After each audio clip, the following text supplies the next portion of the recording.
The Achaemenid Empire was an absolute powerhouse of the ancient world. I mean, we're talking about a territory stretching all the way from the Indus River to the Aegean Sea. But as you probably know, when records vanish and palaces burn down, reconstructing the actual history of an empire is incredibly difficult. So in this explainer, we're going to dive into how the very real, hard facts of this ancient empire completely morphed into these magnificent, larger-than-life epic myths. To figure out how a civilization remembers its past when the written records are gone, we'll quickly look at the power of prophecy, the oral history of the Goshans, echoes in the Shahnameh, the myth of the Messiah, and finally, why these myths actually matter. All right, let's jump right into section 1, the power of prophecy. So, to really understand how history transforms into myth, we have to start with the dramatic, frankly wild accounts of ancient Greek historians like Herodotus. He tells us about King Astyages, the powerful ruler of the Medes, who was apparently plagued by these terrifying dreams. First, he dreams that his daughter Mandane produces a flood that literally drowns all of Asia. And then, later on, he dreams this massive vine grows directly out of her womb and covers the entire continent. The Magi of the time interpreted these totally chaotic visions to mean that his grandson was going to destroy his kingdom. And you can see what's happening here, right? It's a completely mythic, supernatural justification being built for Cyrus the Great's eventual meteoric rise to power. Terrified by these prophecies, Astyages gives a brutal order to his general, Harpagus, to kill the newborn Cyrus. But Harpagus can't go through with it, so he secretly passes the baby off to a mountain shepherd named Mithridates. Now, here's where it gets really interesting. The shepherd's wife, who had just tragically lost her own baby, decides to raise Cyrus as her own. Her name was Spako, and this right here is where history and folklore just wonderfully collide. In the Median language, Spako actually translates to female dog. So, over the centuries, through oral storytelling, the common people morphed this linguistic detail into the incredibly popular legend that the infant founder of the Persian Empire was kept alive in the mountains by a wild female dog. Moving right along to section 2, Guardians of Oral History. Now, you might be wondering, how did the memory of figures like Cyrus and Darius actually survive the complete collapse of their empire to eventually be recorded in later epics? Well, the answer lies with the Goshans. During the Parthian era, these wandering minstrels were basically playing the ultimate centuries-long game of telephone. Without official state history books, they just sang songs of the ancient kings. And as they did, they gradually wove fading historical facts together with ancient mythological traditions. It was this oral history that eventually got written down into the Book of Kings, becoming the direct foundation for the famous Shahnameh.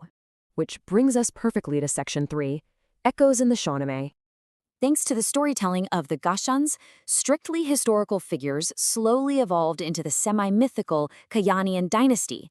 When you line them up, it creates this literal mythic mirror effect between a fading historical reality and a legendary afterlife.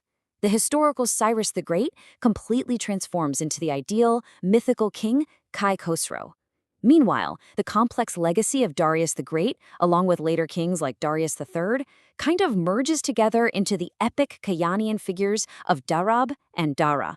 And hey, this isn't just some modern academic theory either. The brilliant 11th century scholar al-Biruni actually hit the nail on the head with this. He flat out wrote that Cyrus is the very same Kay Khosrow. It's pretty amazing because he recognized how perfectly their life events matched up. They both had childhoods in exile raised by shepherds, they both fought a powerful maternal grandfather, and they both had this very mysterious withdrawal from power at the end of their lives.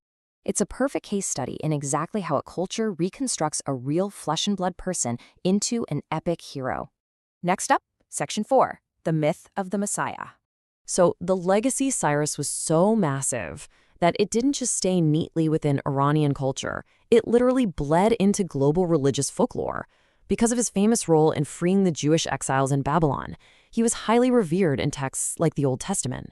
And this created some truly fascinating historical remixes.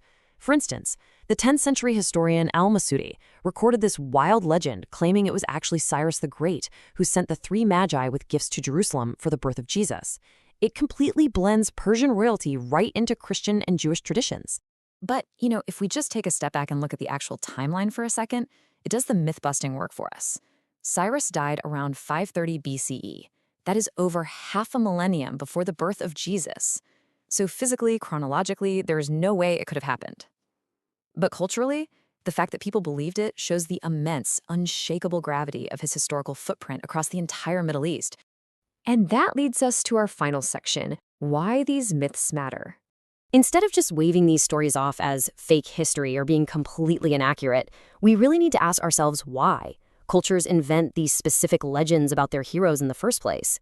Why link Cyrus to the Nativity or turn him into the flawless Kay Khosrow? The main takeaway here is that cold, hard facts are fragile. They are easily lost when an empire falls or a palace burns to the ground. But a compelling myth, that is indestructible. The spirit of the Achaemenids lived on through the Gostrisbians and religious texts, because, at the end of the day, civilizations often choose enduring inspiration over simple chronology. So here is a fascinating thought to leave you with. Does a myth sometimes reveal a deeper truth about a ruler's legacy than the cold, hard facts ever could? The mirror of myth might distort the dates and the names, for sure, but it perfectly reflects the sheer, undeniable magnitude of the Achaemenid impact on the world. Their legacy was simply too huge for ordinary history to contain. They literally had to become myths to truly reflect their greatness. Thanks so much for joining me on this explainer, and keep questioning the stories behind the history.